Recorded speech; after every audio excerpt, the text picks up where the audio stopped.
Halo, selamat malam buat teman-teman yang sudah hadir pada malam ini. Selamat bergabung kembali di dalam seri webinar strategi supply dan demand bagian kedua. Hari ini Senin tanggal 19 April 2021, seperti biasa pukul 19.30 kita akan memulai sesi webinar kita.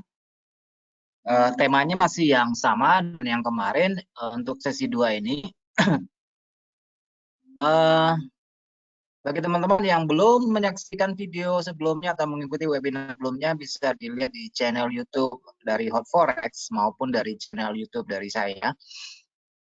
Tanpa berbasa-basi, kita langsung saja bersama saya Adi Pangestu, analis dari Hot Forex Indonesia, menyampaikan bahwa perdagangan forex adalah perdagangan yang memiliki tingkat risiko yang sangat tinggi. Oleh karena itu, sebelum melakukan transaksi, sebaiknya mempertimbangkan tingkat risiko yang cocok dan yang siap kita terima, karena tugas pedagang adalah menjaga modal. Risiko bersifat pasti, oleh karena itu bersifat pasti harus kita kendalikan per satu kali transaksi berapa kerugian yang sudah kita siapkan. Keberhasilan di dalam mengolah risiko akan berimbas pada keberhasilan transaksi. Jadi risiko itu harus kita tetapkan secara stagnan ya. Misalnya kalau kita siap rugi 100, ya itu 100 terus yang kita korbankan untuk membeli suatu kemungkinan, suatu tren. Dan apabila terjadi kerugian itu adalah hal yang biasa, dan jika untung itu juga bukan hal yang luar biasa, karena keuntungan itu adalah reward di dalam kita berproses membayar suatu tren. Jadi kerugian itu jangan ditangisi, yang penting kita harus bikin secara stagnan, bukan berdasarkan pipsnya berapa, tapi berdasarkan jumlah uang, jumlah nilai dari modal kita yang kita siapkan. Jadi kalau penempatan stop loss itu jangan digeser-geser ya. Kalau sudah tetapkan 50 US dollar dalam satu kali transaksi, ya 50 US dollar. Karena bagaimanapun stop loss itu adalah suatu bukti bahwa posisi kita waktu itu memang kondisinya salah. Sehingga kondisi yang salah itu atau posisi yang salah itu jangan kita tambah lagi dengan kesalahan yang berikutnya. Oke, teman-teman sekalian, bagi yang belum mengikuti, saya ulang lagi dari yang kemarin. Ini hanya singkat-singkat aja ya, hanya untuk mengulangi yang kemarin supaya bisa masuk ke dalam sesi yang kedua. Oke, jadi satu-satunya alasan mengapa harga bergerak di setiap pasar karena ada ketidakseimbangan antara pasokan atau supply dan permintaan atau demand. Jadi semakin besar ketidakseimbangan, maka akan semakin besar pula pergerakan harga yang terjadi. Kemudian pasokan secara umum bisa diartikan sebagai Jadi pasokan secara umum bisa diartikan sebagai jumlah barang jasa yang ditawarkan pada tingkat harga dan waktu tertentu. Jadi kalau diterapkan di dalam forex itu ya berdasarkan harga dan periode yang kita gunakan. Permintaan adalah jumlah barang jasa yang diinginkan atau dikonsumsi pada tingkat harga tertentu dan pada waktu tertentu. Itu adalah definisi secara umum. Kemudian mengapa ketidakseimbangan itu bisa terjadi? Karena pasar keuangan pada umumnya ditransaksikan oleh institusi besar seperti bank sentral, bank yang ada, kemudian institusi, hedge fund, dan perdagangan profesional. Mereka lah yang bisa menggerakkan dan memiliki kemampuan untuk membuat perubahan harga di pasar. Karena pesanan harga yang mereka miliki biasanya berjumlah sangat besar, ya, sangat besar. Kapasitasnya bisa 10.000 lot, 1.000 lot, 5.000 lot. Jadi mereka menciptakan likuidasi pada pasar. Nah, permintaan mereka itu biasanya menyebabkan ketidakseimbangan dalam pasar. Dan mengapa keseimbangan itu terjadi? Karena biasanya disebabkan karena ada berita keuangan secara umum ya. Tapi faktor dari berita kesehatan maupun berita tentang geopolitik itu juga berpengaruh pada ketidakseimbangan. Karena hal itu akan menimbulkan spekulasi tingkat tinggi maupun pada panic selling. Jadi biasa positif biasanya meningkatkan permintaan terhadap mata uang yang bersangkutan sehingga mengurangi penawaran. Kemudian berita negatif biasanya menurunkan minat permintaan pada mata uang yang bersangkutan. Jadi makanan daripada investor, makanan daripada bank-bank besar biasanya adalah pemain retail. Ketika mereka masuk kepada pasar dengan posisi yang besar, biasanya mereka menunggu apakah ada pedagang retail yang mengikuti kemauan mereka, gitu ya. Kalau sudah mereka masuk pasar, ternyata harganya tidak sesuai dengan arah pasar atau berbalik lagi dari posisi mereka masuk pasar, maka pada umumnya mereka akan menambah posisi untuk merubah harga sesuai dengan keinginan mereka. Tentunya mereka juga menghadapi para tandingannya ya. Jadi pedagang besar juga menghadapi pedagang besar berdasarkan kepentingan mereka. Dan pada umumnya mereka adalah para hedger, mereka yang melindungi mereka dengan strategi kuncian pada umumnya. Oke, teman-teman sekalian, perlu diketahui bahwa forex itu tidak digerakkan oleh kita, para pemain retail, tetapi forex digerakkan oleh para cukong, para profesional, Pak, bank-bank besar. Jadi sebaiknya kita mengikuti apa yang mereka mau, mengikuti harga yang mereka ciptakan. Kemudian strategi supply demand pada umumnya tidak menggunakan indikator. Namun pada hari ini mungkin saya akan memasukkan indikator untuk mencocokkan strategi yang teman-teman biasa gunakan pada supply dan demand supaya ada sinkronitas dalam memfilter signal-signal yang kita adopsi untuk mengambil satu keputusan di dalam pasar. Oke, ini adalah tampilan dari layar kemarin, jadi saya hanya mengulangi saja sebelum masuk ke sesi kita ya, supaya apa yang disampaikan minggu lalu tidak hilang. Nah, kalau teman-teman perhatikan pada chart ini, di sini terdapat keseimbangan harga yang tergambar dari harga yang sedang overlapping, di mana candle merah bersambut dengan candle putih dan itu berulang-ulang pada satu batasan range. Jika di dalam ini saya mengilustrasikannya di kisaran ini, range ini berada pada tingkat resisten 1000. Nah, ketika harga keluar dari batasan ini, batasan dari keseimbangan ini, di sini tidak satu informasi yang kita dapat bahwa di sini terjadi ketidakseimbangan, yaitu harga yang keluar daripada zona range harga yang terikat di sini. Artinya di sini banyak pembeli yang bersedia membeli pada harga ini. Apabila terjadi pergeseran di sini dari yang sideways atau dari yang konsolidasi ini keluar dan kita ketinggalan momen untuk masuk pasar, jangan khawatir karena pasar selalu memberikan harga diskon.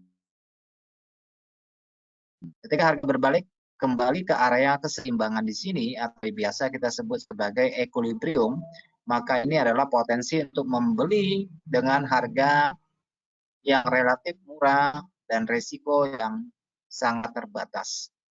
Itu yang kita mau, yaitu melakukan smart entry pada tingkat risiko yang sangat rendah. Jadi posisi dan keputusan yang kita ambil di dalam masuk pasar untuk melakukan buy maupun sell itu harus didasarkan pada tingkat risiko yang terukur. Bukan hanya masalah range kemungkinan harga bergerak, tetapi risiko yang terukur. Itulah yang membuat kita masuk pasar. Oke, selain pada risiko yang terukur, tentu kita mengharapkan reward, yaitu ruang harga yang berkemungkinan untuk bergerak. Yang dimaksud dengan ruang harga di sini adalah berada pada tingkat keseimbangan selanjutnya maupun pada tingkat resisten selanjutnya. Itu akan menjadi target dari pergerakan harga lanjutan. Kemudian ini juga sama. Di sini saya menggambarkan dua buah titik keseimbangan di mana terjadi overlapping pasar di sini, dan inilah tingkat equilibrium di mana harga pada umumnya akan tertahan pada daerah sini. Oke. Oke, baik teman-teman, kita masuk saja. Saya sudah simpulkan apa yang kita pelajari pada minggu yang lalu. Jadi pada hari ini kita masuk pada pola candle rujukan maupun validasi dari indikator yang akan kita gunakan. Jadi di sini template yang saya gunakan tidak terlalu banyak karena saya lebih beradaptasi pada grafik yang aktif yang terjadi pada saat ini. Jadi saya juga tidak usah terlalu capek untuk membuat template-template yang penjelasannya mungkin sangat terbatas kalau hanya menggunakan template PowerPoint. Oke teman-teman sekalian, ada beberapa pola candle rujukan. Namun semuanya sebelumnya ya, kita perlu mengidentifikasi zona supply demand berdasarkan candle rujukan. Candle-candle yang dimaksud yang seperti teman-teman ketahui bahwa sebuah candlestick yang tergambar pada template ini, baik candlestick naik maupun candlestick turun, itu sebenarnya adalah sebuah indikator sebenarnya ya. Kenapa? Karena candlestick ini adalah menggambarkan situasi, memberikan informasi bagi pedagang apakah pasar sedang ragu, apakah pasar sedang tren, apakah pasar sedang berminat, apakah pasar sedang ketakutan. Nah, informasi harga yang kita peroleh dari harga tinggi, harga tutup, harga rendah, dan harga buka ini akan menjadi level yang sangat krusial yang pada umumnya dijadikan acuan untuk keluar dari posisi maupun tempat untuk menempatkan limit order. Nah, di dalam strategi supply demand pada seri yang kedua ini, saya tidak banyak memberikan pemahaman tentang candlestick, tetapi di sini kita akan menggunakan beberapa pola yang sangat umum yang terjadi, yaitu kumpulan dari candle doji, kemudian di sini ada shooting star maupun pada hammer.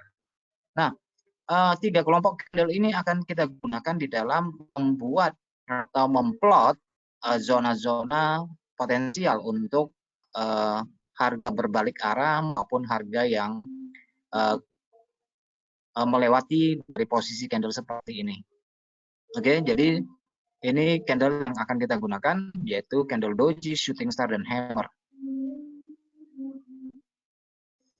Candle-candle ini sebenarnya menggambarkan menggambarkan keseimbangan di mana harga tinggi di sini menggambarkan tekanan dari seller dan harga rendah menggambarkan dorongan dari buyer, dan harga ini ditutup tipis berselisih sedikit daripada harga pembukaan sehingga menimbulkan body yang tipis atau disebut dengan candle narrow.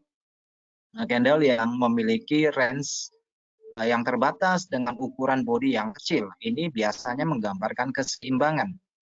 Nah, sedangkan shadow itu juga sangat penting karena shadow itu adalah candle yang tidak kelihatan pada time frame yang lebih kecil.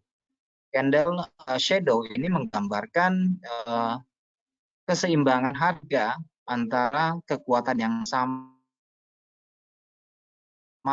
dari pembeli dan penjual sehingga menghasilkan shadow. Oke, jadi di sini dari pola-pola candle ini ada keseimbangan yang terjadi. Artinya di pasar ini sedang tidak ada minat, makanya terjadi keseimbangan. Kalau ada minat berarti keluar dari posisi candle demikian. Oke, jadi yang perlu kita perhatikan di sini pada umumnya adalah candle kecil. Jadi bukan candle yang besar seperti ini. Jadi fokus kita pada candle yang kecil ini ya. Oke, kenapa menggunakan candle ini? Karena bagaimana pola yang tercipta, pola reversal, mau bullish engulfing, evening star, atau maupun inside down, itu pada umumnya kalau kita kelompokkan ini akan menghasilkan sebuah candle doji, shooting star, atau kita kelompokkan menjadi candle pin bar, ataupun dari pola bullish engulfing, morning star maupun inside up.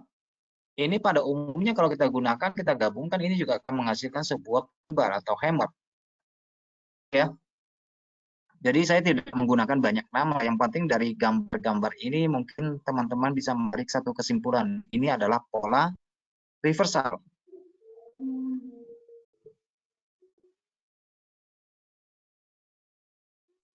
adalah pola universal ya. Oke, nanti kita akan mengidentifikasi zona-zona, membuat plot, kemudian kita akan mengenali beberapa candle momentum yang akan terbentuk pada zona tersebut, yang bisa kita jadikan sebagai acuan untuk masuk pasar. Nah, teman-teman perhatikan di sini, di template ini ada level demand, ada level supply, kemudian kita melihat pada level demand muncul dua candle yang sewarna, yaitu bentuk candlenya kecil membesar.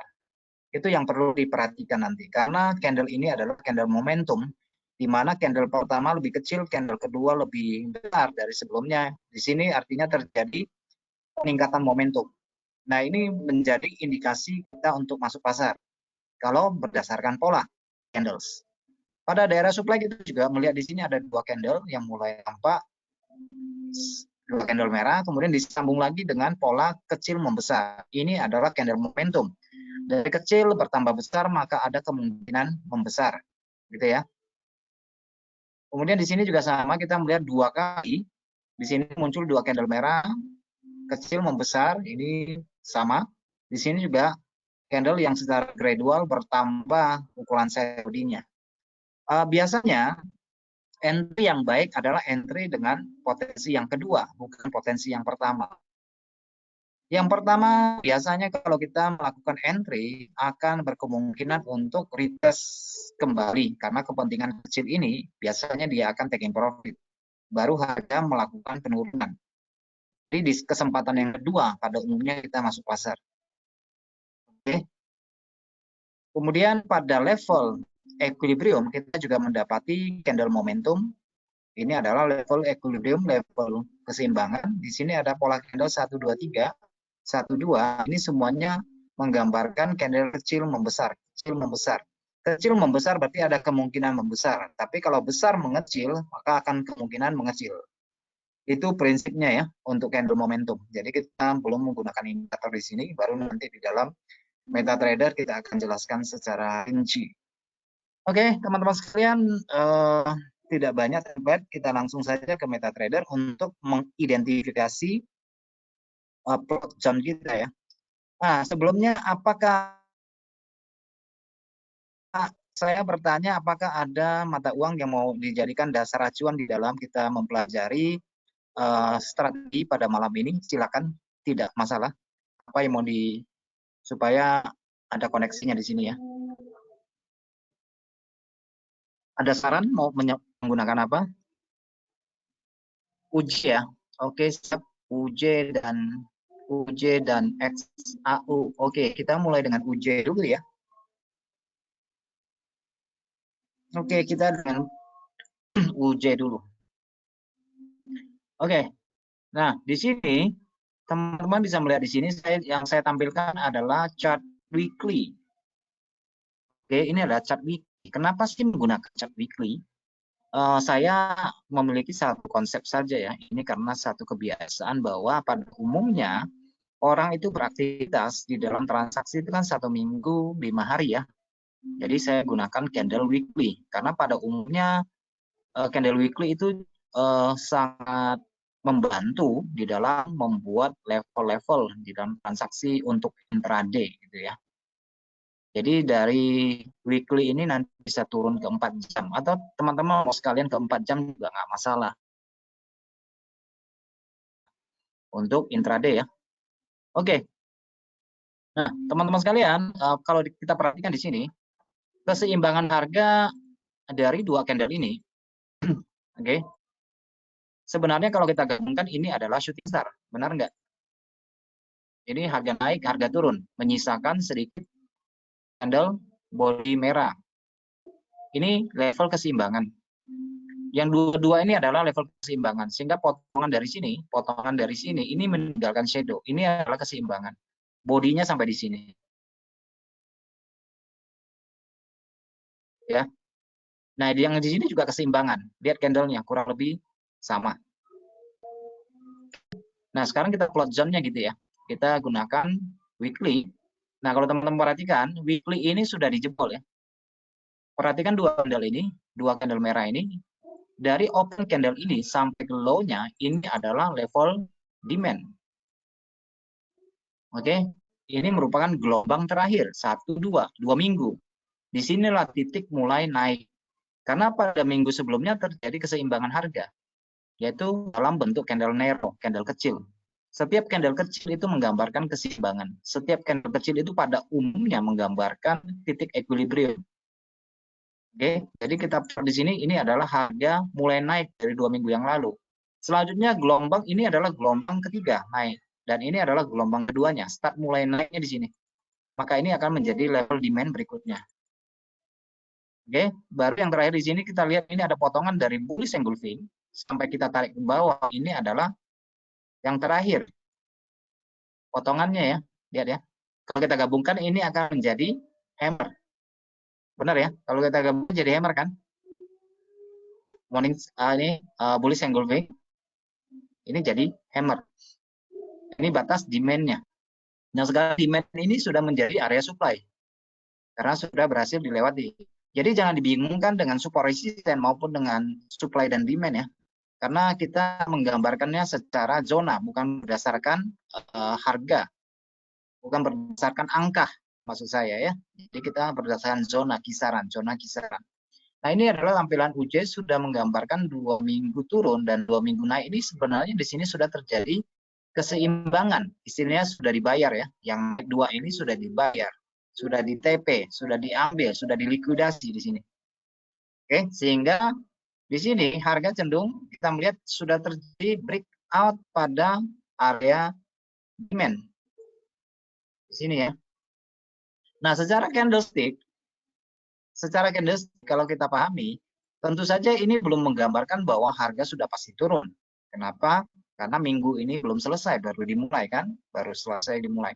Nah, tapi kalau kita lihat perspektifnya dari dua candle yang seimbang, kemudian hari ini dimulai, maka kita bisa berasumsi bahwa penurunan harga itu minimal akan menutup satu candle mingguan di sini. Kalau dalam 1 minggu transaksi kalau terjadi penurunan, oke? Dan penurunan yang paling kuat yang akan menahan harga adalah pada tingkat demand yang di sini. Kenapa? Karena di sini terdapat equilibrium relatif, yaitu dalam bentuk 3 candle yang kurang lebih sama. Ini adalah level keseimbangan. Equilibrium ya. Nah, tentu saja di sini memiliki alasan kenapa harga berhenti di sini. Ini merupakan daerah supply. Kita lihat dari ujung shadow ini ya. Dari titik candle merah ini merupakan daerah supply. Di mana kalau kita perkecil pada ini, kita perkecil, misalnya kita ambil dari 4 jam ya.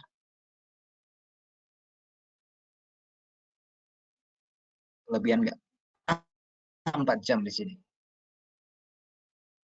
Nah, sebelumnya kita melihat di sini ada pola wedge yang sudah di breakout ya. Ada pola wedge yang sudah di breakout dan di sini ketika terjadi breakout nih harga turun. Karena terjadi pelepasan posisi dalam bentuk supply.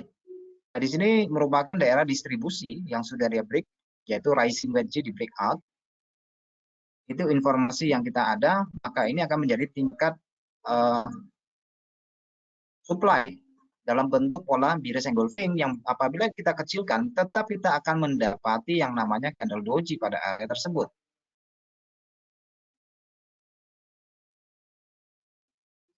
Jauhan nggak ya?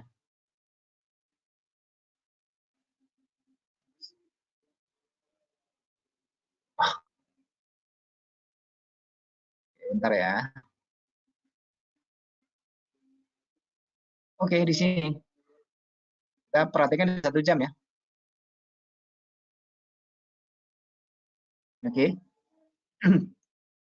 Disadari atau tidak bahwa di sini sebenarnya terjadi pergeseran minat dalam bentuk breakout yang terjadi ya, walaupun kecil ya, walaupun kecil itu penting. Walaupun kecil breakout itu penting. Karena nanti walaupun plot kita gunakan plot 4 jam, kita akan mencari titik entry-nya nanti itu menggunakan time frame kecil supaya kita mendapatkan resiko yang minimum pada area di sini. Oke, pada area sini kita seperti yang saya katakan untuk mencari candle momentum. Di mana candle momentum? Yaitu candle kecil membesar. Apakah di sini ada candle yang saya maksud? Nah, kalau teman-teman perhatikan pada level sini, Ini 1 jam ya, ini 1 jam. Di sini ada candle kecil membesar. Artinya candle itu terus keluar memberikan signal. Di sini ada candle kecil membesar. Di sini ada kecil membesar. Nah, maksudnya begini, kenapa kita mencari candle ini kecil membesar untuk mendapatkan momentum entry, yaitu supaya kita memiliki tingkat resiko yang kecil. Jadi tidak terlalu besar ya. Kalau kita entry ya sekitar 20-an pip atau 30 pip. Oke. Tapi bagaimana kita yakin bahwa ini pasti turun nantinya? Saya juga tidak bisa meyakinkan bahwa ini pasti turun, karena semua ini adalah probabilitas. Namun yang bisa saya kasih informasi penting di sini adalah bahwa teman-teman perlu membuka time frame yang lebih kecil. Jadi maksud saya begini ya, supaya tidak salah persepsi. Saya ambil yang baru. Misalnya kita sudah membuat satu mappingan di dalam tingkat tingkat supply. Saya ambil dari weekly, dari tingkat shadow ini saya buat batasan, maka ini adalah level supply. Dan terutama bagi yang transaksi menggunakan mata uang yen. Mata uang yen itu identik dengan gap ya. Itu perlu dicatat bahwa mata uang yen itu identik dengan gap. Gap itu penting bagi pasangan mata uang yang berhubungan dengan yen. Karena gap yang ada pada mata uang yen, entah UJ, entah EJ, entah GJ, itu erat kaitannya dengan tingkat supply dan demand yang kuat. Kenapa?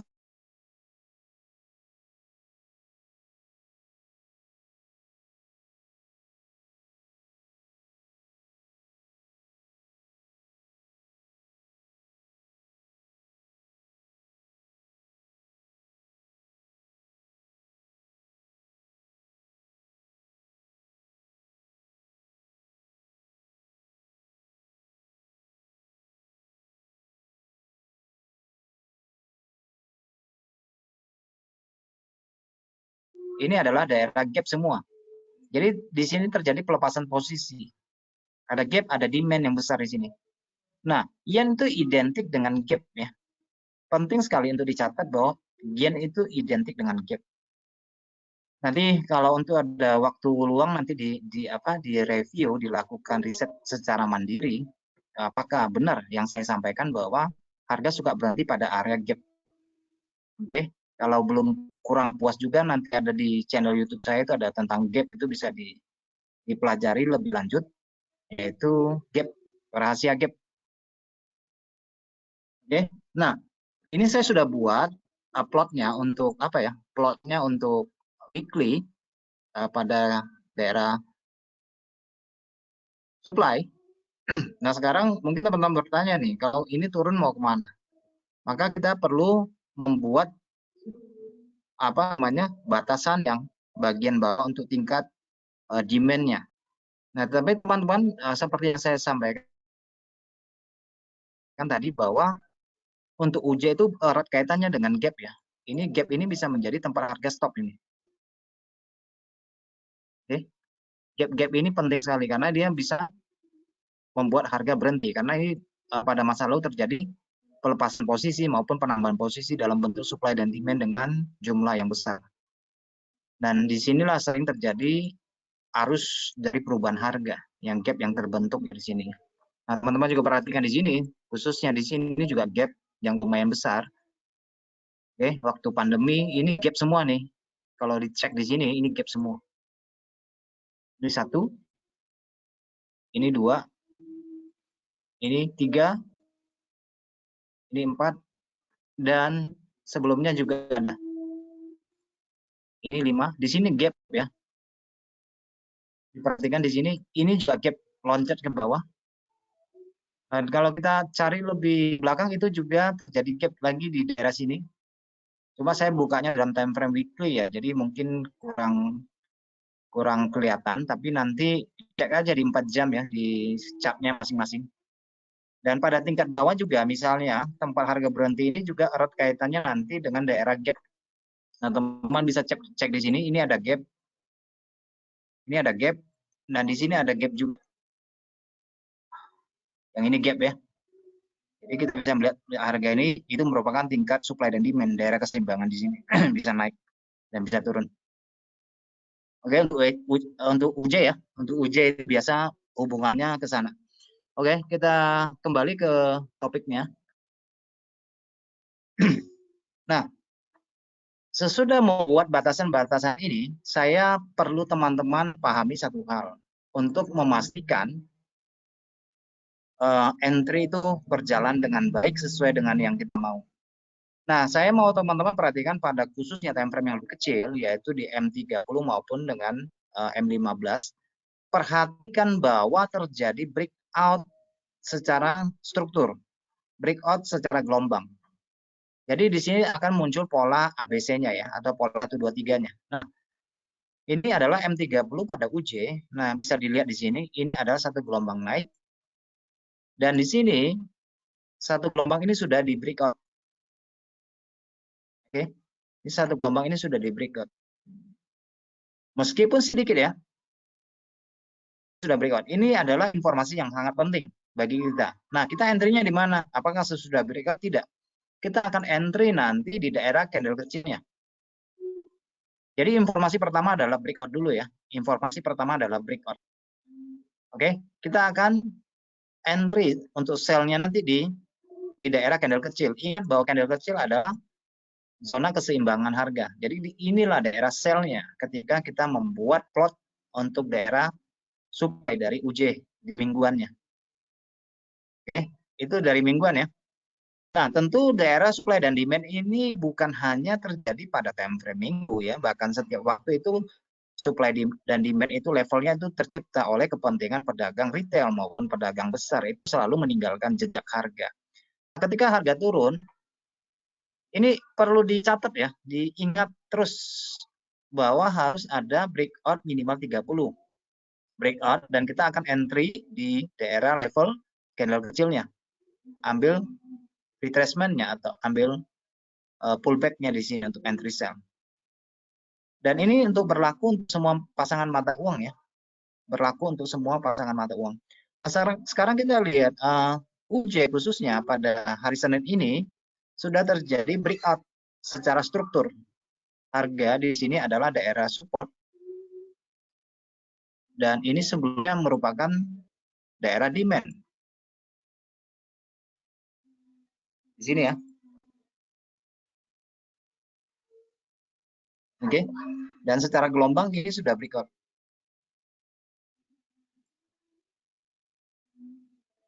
Nah, kalau teman-teman perhatikan di sini,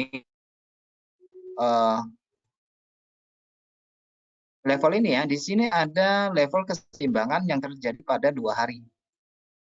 Ada candle yang terjepit. Candle yang terjepit di sini terjadi 2 hari. Jadi penurunan bisa aja nanti sampainya pada level ini.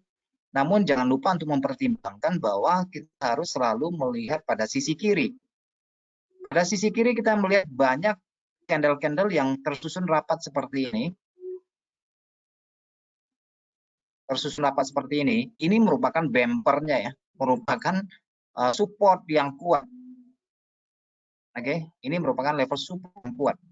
Ini terjadi di masa lalu. Apakah masih berfungsi untuk saat ini? Tetap berfungsi. Sebagaimana teman-teman ketahui bahwa harga selalu repeat ya, selalu berulang kembali. Oke, selalu berulang kembali. Nah, pola ini sebenarnya pola yang sangat familiar. Ketika terjadi breakout seperti ini, sebenarnya di dalam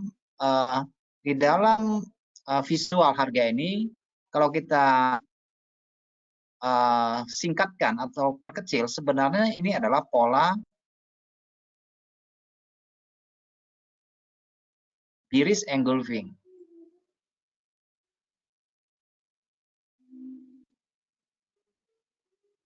Kelihatan nggak nih? Ini saya kelompokkan jadi satu, daerah sideway ini.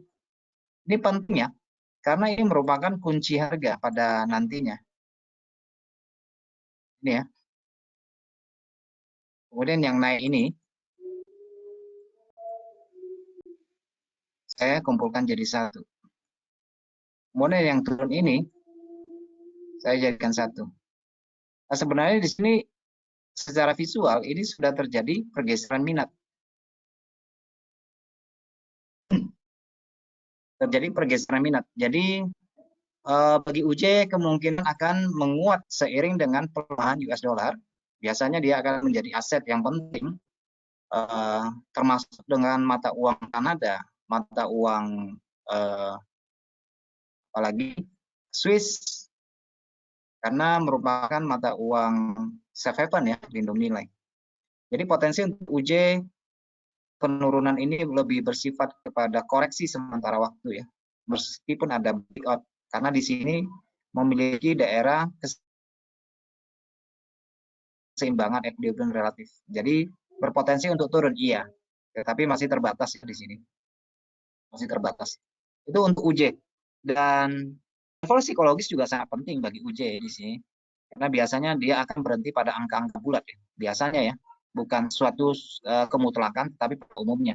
Jadi kalau teman-teman perhatikan kemarin jatuhnya di angka 110, kurang lebih hampir mendekati triple 1 ya di sini ya, kurang lebih ya. Kemudian ini sekarang sudah mendekati 108. Oke, 108. Jadi ya kalau penurunan berlanjut bisa jatuhnya nanti di 07, 50 atau 107.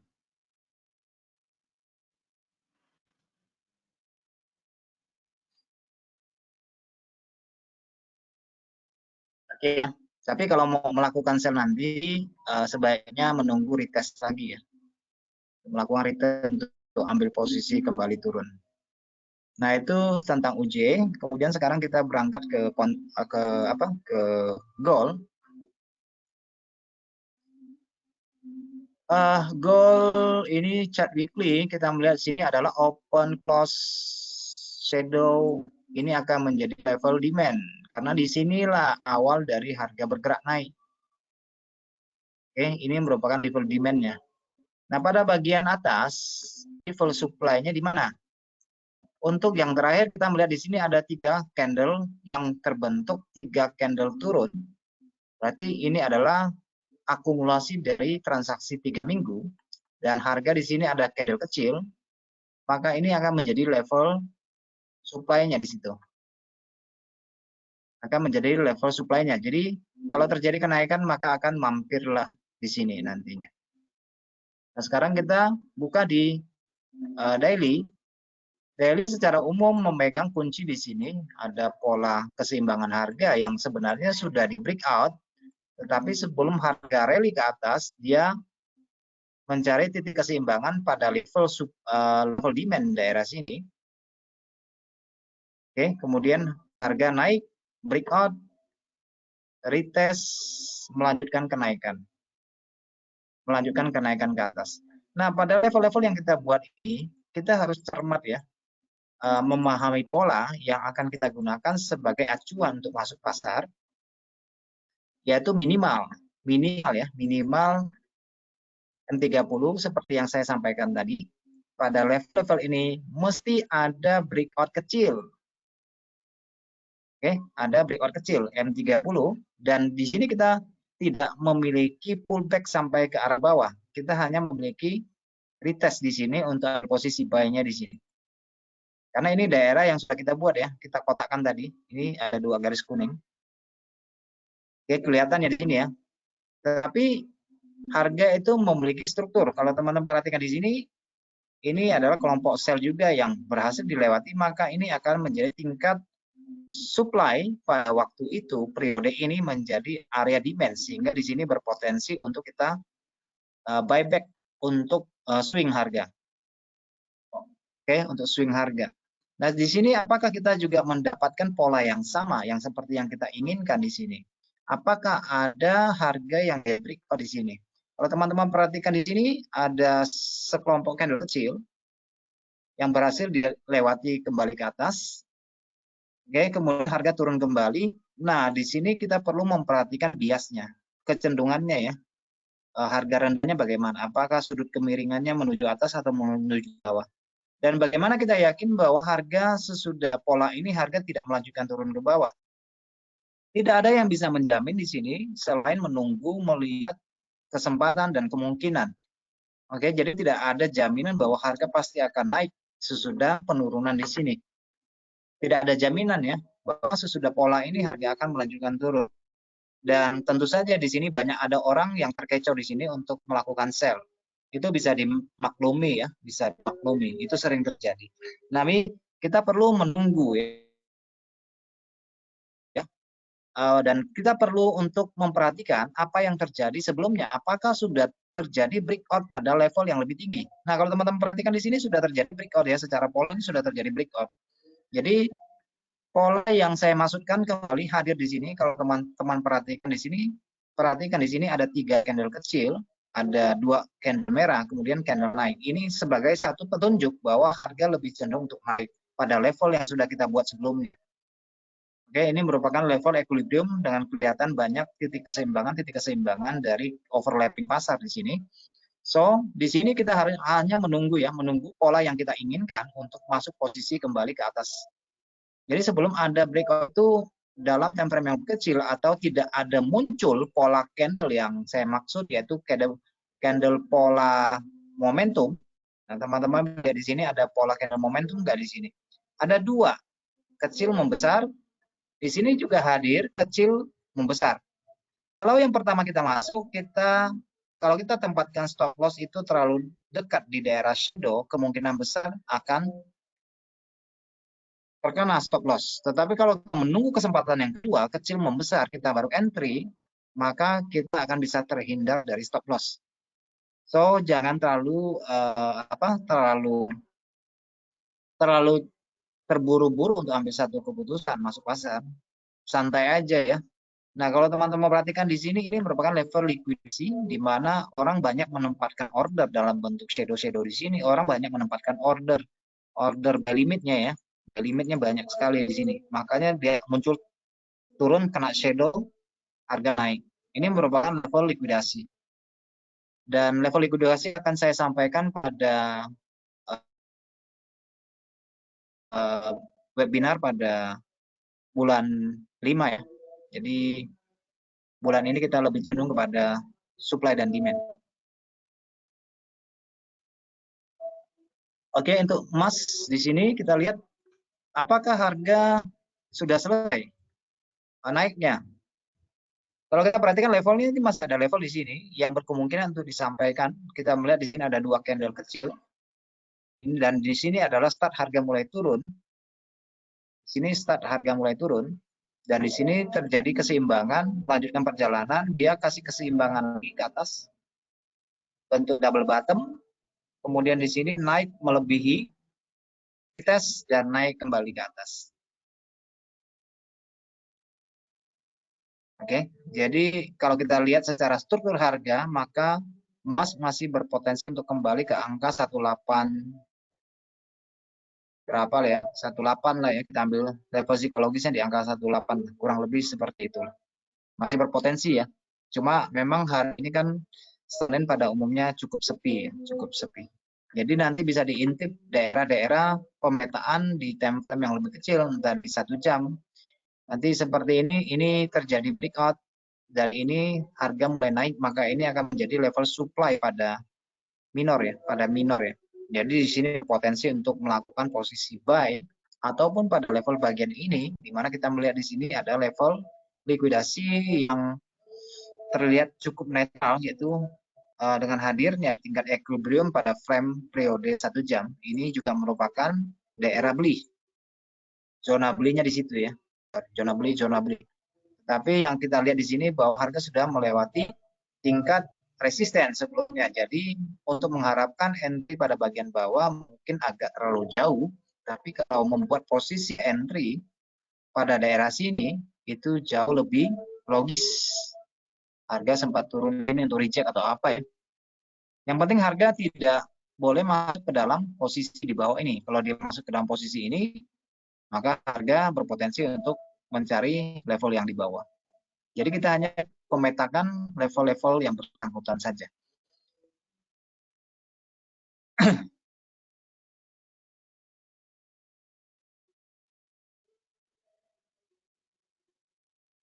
Oke, ada yang mau ditanyakan?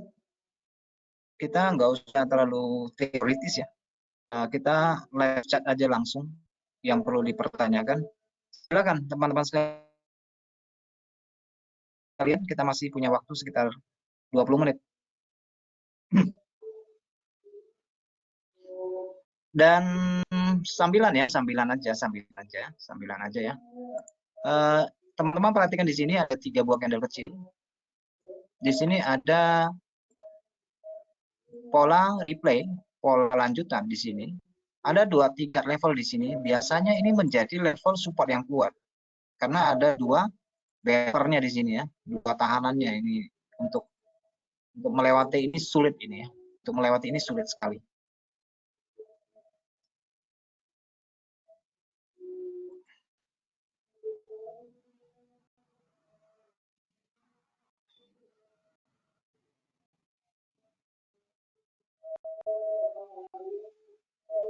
Ini ada yang bertanya ya, Pak Herman. Sebetulnya candlestick adalah dasar dari harga. Bahkan supply dan demand menggunakan candlestick itu sendiri. Menurut Bapak, apakah analisa supply demand dibarengi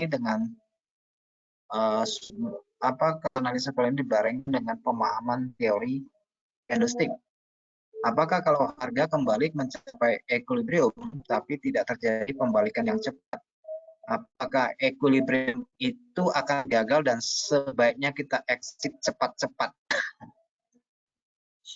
Oke, ini pertanyaan yang bagus. Ini pertanyaan yang bagus sekali ya.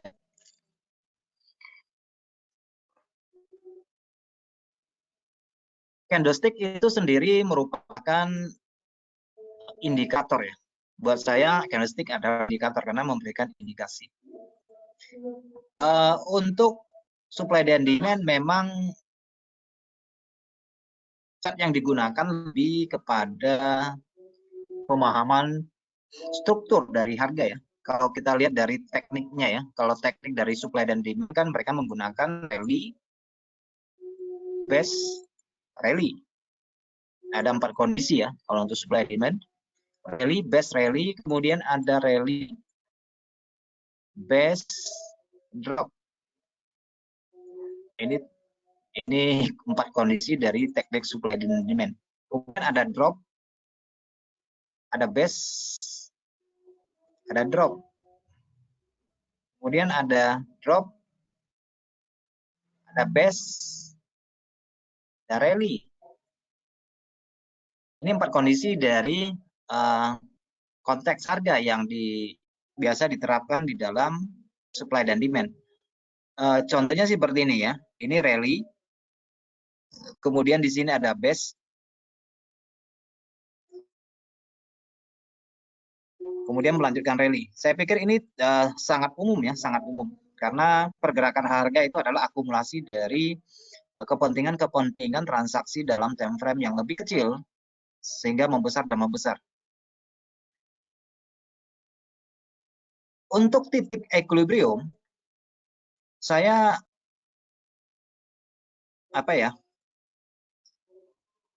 buat saya titik equilibrium merupakan titik yang terjadi keseimbangan antara permintaan dan penawaran. Namun titik keseimbangan itu bukan bersifat permanen ya. Hanya masalah waktu itu bertahan berapa lama. Contohnya di sinilah harga yang sedang turun ini. Pada level ini, mestinya harga itu akan tertahan sebentar. Akan bertahan di sini sebentar. Nah, tetapi pada umumnya, yang perlu kita garis bawahi bahwa untuk melewati level equilibrium seperti ini, maupun yang seperti ini, dia memiliki 2 cara, ya, yaitu dengan strong move, dengan pergerakan yang kuat seperti ini. Ini kan juga level equilibrium ya. Nah, di sini kita perhatikan di sini ada gerakan yang kuat. Nah, yang perlu kita perhatikan ketika harga sampai pada level equilibrium maupun pada tingkat supply dan demand, pada umumnya dia mau menjebol atau melanjutkan dengan mental atau berbalik arah itu memiliki indikasi-indikasi khusus yang bisa kita lihat. Saya kasih gambaran supaya lebih konkret apa yang saya sampaikan. Kalau misalnya begini, ini adalah level equilibrium dalam bentuk candle yang padat. konsolidasi flat di sini. Kalau kita tarik sini. Nah, kalau sampai pada level ini, kita lakukan sell, oke, kita lakukan sell, maka ini ada dua kemungkinan. Apakah memang berdasarkan struktur harga yang turun ini, harga akan melanjutkan penurunan pada waktu itu, atau dia sampai ke titik equilibrium, dia akan rehat sejenak. Tetapi proses ini akan berubah tentunya kalau dia harga secara gradual, secara perlahan melewati titik equilibrium ini. Artinya di sini sudah terjadi pergeseran minat. Kalau yang kita harapkan terjadi untuk turun itu tidak ada. Saya sudah muncul begini ya, kita mau sell di sini ya, berarti kan kita harga ini pada dasarnya di sini sudah terjadi keseimbangan antara buyer dan seller.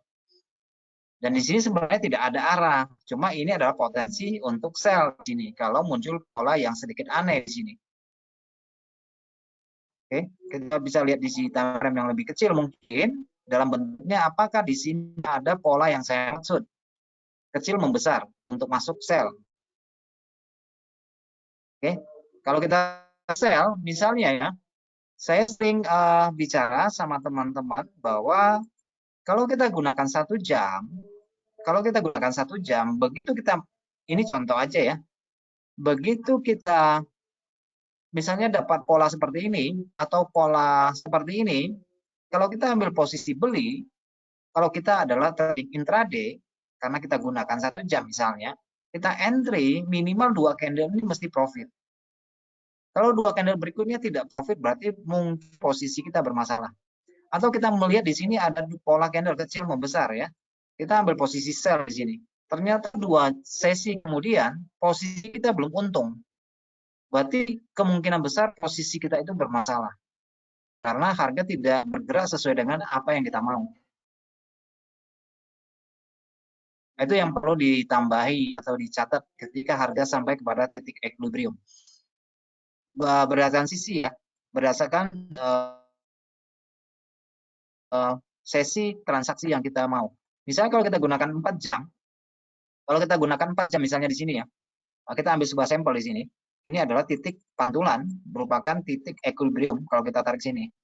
Nah, kita gunakan 4 jam di sini. Dan kita sudah siap-siap mau ambil posisi buy di sini. Dan untuk mengkalibrasinya, memfilter apakah kita akan melakukan pembelian, kita harus ngecek pada time frame yang lebih kecil, supaya kita memiliki tingkat resiko yang lebih kecil. Misalnya, kita cek di sini. Harga sudah sampai di titik equilibrium di daerah level kuning ini. Dan di sini sudah muncul pola bullish engulfing pada time frame M30 menit. Kemudian di sini ada 2 doji, ditambah lagi bullish engulfing di sini, dan biasnya mulai menaik seperti ini. Dan saran saya sih sebaiknya kita memasuki pada pantulan yang kedua ya. Yang pantulan pertama santai aja dulu, nggak usah terburu-buru. Tunggu pantulan yang kedua. Ya, di kesempatan yang kedua.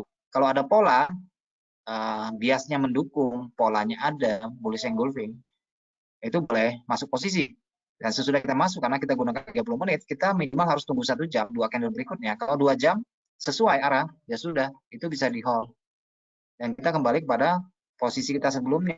Di sini kalau kita lihat ini ada double candle twister, dan di sini adalah pola bullish engulfing yang mirip dengan Morningstar di sini, dan biasnya cenderung miring ke atas informasinya, ya kita bisa lakukan entry di sini. Harga itu tidak selalu menghadirkan pola yang begitu jelas. Oke, misalnya harga sampai di sini kita mau sell ini titik equilibrium, kata Pak Adi ini cocok untuk ambil posisi sell di sini. Kita harus ngecek pada time frame yang lebih kecil di 30 menit atau 15 menit. Kita cek kondisi harganya bagaimana.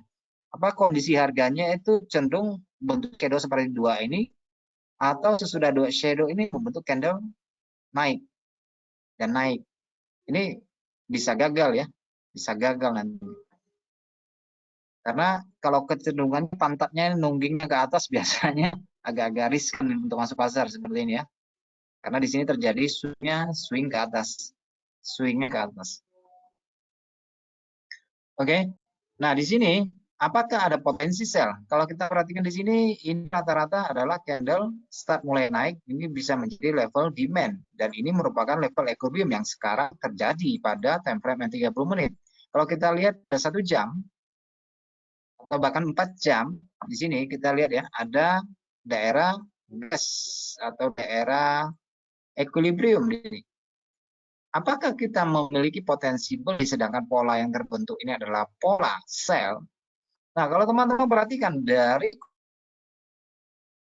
konstruksi maupun struktur harga naik, ini masih konstruksinya naik. Oke, jadi kita lebih memilih menunggu pola buy daripada pola sell. Meskipun di sini ada pola reversal yang belum closing. Oke. Kalau kita perhatikan pada M30 menit, ini daerah ini sudah dilewati ya pada keseimbangan di sini, keseimbangan paling bawah di sini. Oke, dan kita di sini akan menunggu pola di sini yang terbentuk. Karena candle ini belum menunjukkan bukti apa bahwa harga akan segera berbalik ke atas. Jadi kita perlu menunggu candle momentum. Kalau kita bisa stay-nya di sini ya, stay-nya di sini. Tetapi kalau kita tidak bisa menunggu atau kita hanya set aja, set and forget aja di sini, ambil posisi buy ya, siapkan resiko aja di sini. Ya kan sekitar berapa pip ya di sini. Kalau kita mau ambil posisi ke atas dan cenderung ke atas. Nah, pada prinsipnya harga itu kan selalu bolak-balik pada daerah keseimbangan. Sorry. Pada prinsipnya kan harga itu kan selalu kembali pada titik keseimbangan.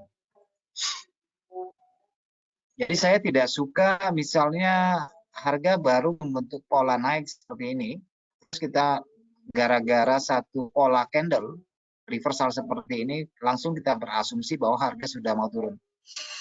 Kita bisa bayangkan berpuluh-puluh jam, berminggu-minggu naik, masa gara-gara satu pola terus harga akan turun. Itu kan kadang-kadang agak naif ya, agak itu. Walaupun mungkin hal itu bisa terjadi, ya kan? Karena bagaimanapun harga turun itu lebih cepat daripada harga naik gitu ya. Karena sifat dari manusia itu sendiri kan lebih cepat pesimis daripada optimis. Jadi memang ya kalau buy ya long, kalau kalau sell short sebentar saja ya, pendek aja. Oke, masih ada yang mau dipertanyakan?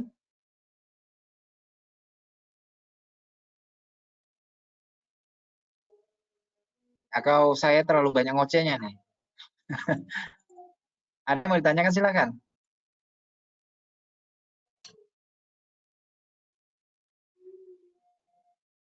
Oke, apakah equilibrium itu akan gagal dan sebaiknya kita cepat-cepat exit? Itu pertanyaan yang tadi ya. Bisa gagal, bisa tidak gagal. Makanya siapkan risiko yang pantas untuk kita jadikan untuk membeli satu tren. Exit cepat-cepat tergantung dari time frame yang kamu gunakan. Minimal tuh 2 candle berikutnya. Kalau tidak berfungsi, 2 candle berikutnya harus biru. Misalnya kamu entry 1 jam, mesti 2 candle berikutnya, di 2 jam berikutnya kamu sudah harus untung. Kalau 2 jam berikutnya kamu nggak untung, berarti ada kemungkinan posisi itu waktu itu bermasalah. Mungkin kondisi pasar berubah menjadi sideways misalnya. Atau malah berbalik arah sesuai yang kamu mau, atau malah terjadi penjebolan pada titik equilibrium. Nah, kemungkinan itu bisa terjadi. Tetapi yang paling penting di sini adalah kita perlu memiliki setup yang sudah jelas seperti ini. Inilah caranya kita entry menggunakan teknik pantulan berupa retracement maupun pullback atau retest bahkan.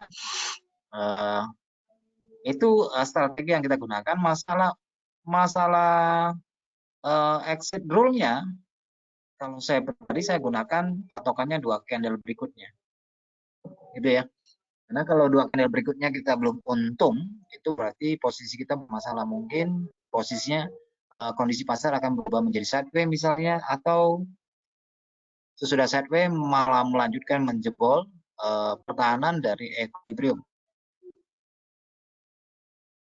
Kemudian kalau gap kadang di TF tinggi ada, tapi di TF rendah nampak seperti sudah terisi balance. Itu bagaimana, Pak?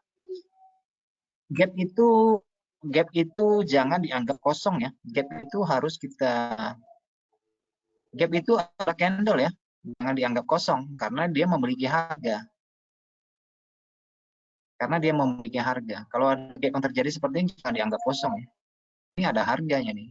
Anggap aja candlenya naik seperti ini. Oke, anggap aja candlenya naik seperti itu. Dia tetap akan menjadi daerah itu, karena harga itu kan sifatnya permanen. Harga itu sifatnya permanen. Di harga kisaran itu orang akan ingat gitu. Apalagi yang trading mingguan kan, trading satu minggu dia akan ingat. Ya waktu itu bisa ditutup. Memang ada time frame yang besar yang nggak tutup. Nah, tapi dia itu sering menjadi satu pertimbangan seperti ini ya, tanda-tanda harga klimaks di sini terjadi gap di sini misalnya kan. Tanda klimaks bentuk candlenya seperti ini, ada candle besar naik kemudian bershadow. Itu tanda-tanda akhir dari perjalanan. Nah, kan ada gap lagi di sini. Ini menandakan pada waktu itu periode yang digunakan ini menjadi level di mana terjadi permintaan yang besar, tapi itu hanya bersifat sementara yang kita lihat di sini, kemudian harga buru-buru kembali ke tingkat level bawah. Kita juga melihat di sini, kalau di sini ada level equilibrium pantulannya, nah, nanti dicari polanya pada time frame kecil, dicari pola untuk entry buy misalnya ya, karena ini equilibrium, tempat jejak harga. Dan ini yang kita buat ini daerah gap ini juga, meskipun ini adalah emas, karena ini berhubungan dengan candle mingguan yang terjadi gap, ini akan menjadi acuan dari para trader untuk menempatkan target maupun untuk limit sell. Kalau dia jebol ya sudah, limit buy daerah sini, dia di gap itu ya. Ini kalau di forex kan jarang ada gap karena likuidasinya bagus. Beda dengan saham, karena kalau saham itu kan kurang liquid, maka menghadirkan banyak gap. Itu yang bisa kita lihat pada umumnya. Jadi jarang kita mendapatkan gap-gap sangat jarang ya. Nah, ini ada gap di sini.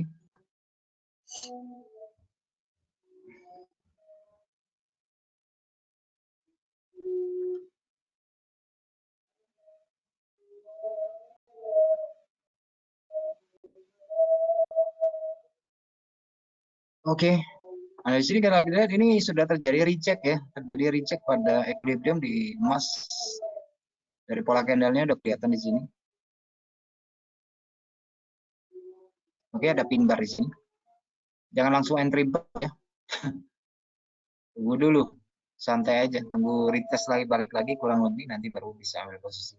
Nah, ini kan time frame kecil ya, 5 menit itu juga memiliki level-level yang kita maksudkan itu.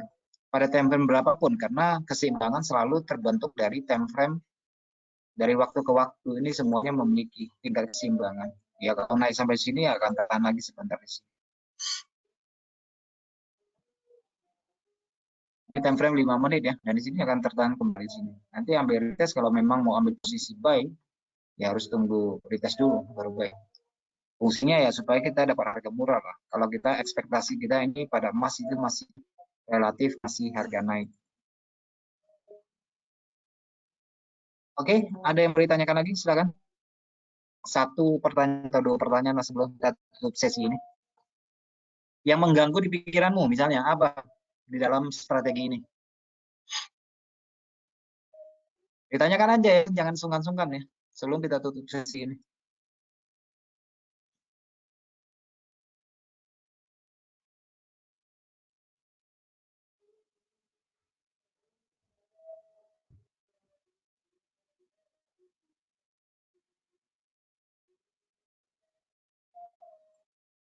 Ini euro ya, ini batasnya di sini ya. Ini level supply-nya di sini, dan kita lihat di sini ada tingkat equilibrium di sini yang sudah dia lewati. Kemudian harga open dari candle mingguan ini sudah juga dites, walaupun masih sisa range di sini juga sudah dites.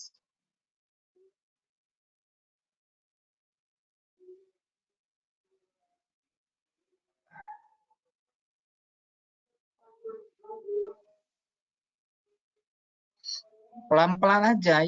Yang penting apa sih? Yang penting ini nanti digulung aja sih, nggak apa-apa. Yang penting nalarnya dapat, ya. Nalarnya dapat pelan-pelan, nggak usah buru-buru. Pelan-pelan aja. Yang penting saya sih nggak pakai bahasa teknisnya sih ya. Gampang-gampang aja sih, nggak usah terlalu diapakan. Pertanyaan minggu kemarin, kalau 15 pembeli memiliki likuiditas lebih rendah dibandingkan 5 penjual, bukankah harga akan tetap sideways atau malah turun tergantung tingkat likuiditasnya? Wah, ini pertanyaan bagus sekali. Oke, 15 pembeli memiliki likuiditas lebih rendah dibanding dengan 5 penjual.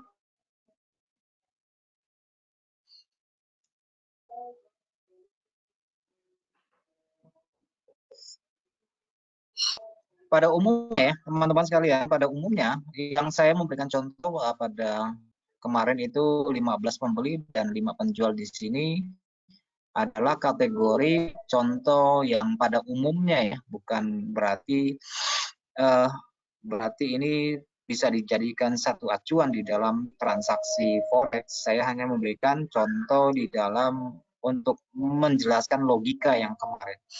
Nah, 15 pembeli ini tentunya jumlah orang dari 5 pembeli memiliki likuiditas rendah dibanding 5 penjual. Bukankah harga akan tetap sideways atau malah turun tergantung tingkat likuiditasnya? Nah, 15 pembeli ini yang sudah melakukan pembelian, bagaimanapun dia akan menahan posisi belinya. Kan gitu ya. Dan 5 penjual yang melakukan penjualan, nah saya kan tidak jelaskan berapa volume transaksi yang mereka transaksikan. Kalaupun ternyata 15 pembeli ini 15 pembeli ini total pembelian lotnya kecil misalnya ya, total jumlah likuiditasnya rendah dan yang 5 itu lebih besar dari 15, ya tentu harga akan turun. Ini hanya sebuah contoh sederhana aja supaya kita memiliki nalar aja, bukan kita cerita tentang volumenya, enggak. Ini hanya contoh sederhana saja supaya kita masuk aja ke materi yang kita sampaikan kemarin untuk bikin perumpamaan aja. Kalau 15 pembeli, ini retail semua, yang 5 penjual besar. 5 ini big boy-nya ya tetap kalah yang 15 menit. Yang 15 pembeli ya. Oke. Oke, saya pikir cukup ya. Untuk minggu depan kita masuk kepada trade you plan dan plan you trade. Jadi materi tentang kerjakan apa yang direncanakan dan rencanakan apa yang mau kita kerjakan. Kalau saya dulu itu punya manajer tempat dulu saya kerja itu dia punya filosofi seperti ini. Catat apa yang mau ditulis, catat apa yang mau dikerjakan dan kerjakan apa yang ditulis. Kira-kira begitu ya. Jadi ini lebih kepada manajemen risiko, strategi, manajemen risiko, kemudian rencana transaksi, itu yang akan kita sampaikan pada minggu depan, dan tentunya ini topik yang sangat penting, sangat urgent bagi pedagang untuk menghitung ya, risk dan rewardnya bagaimana, strategi apa yang digunakan, periode apa yang digunakan, kemudian strategi keluarnya apa gitu ya. Nah itu nanti kita akan sajikan juga, ini tentu demand. Jadi bulan ini supply dan demand, dan kita nanti masuk kepada risk dan rewardnya ya. Oke, saya pikir cukup untuk malam ini, sudah lewat waktunya, dan terima kasih teman-teman yang sudah bergabung pada sore malam ini. Sampai jumpa pada minggu depan, dan video ini akan saya upload nanti sesudah selesai ya, bisa disaksikan di channel YouTube. Oke, selamat malam dan bye-bye.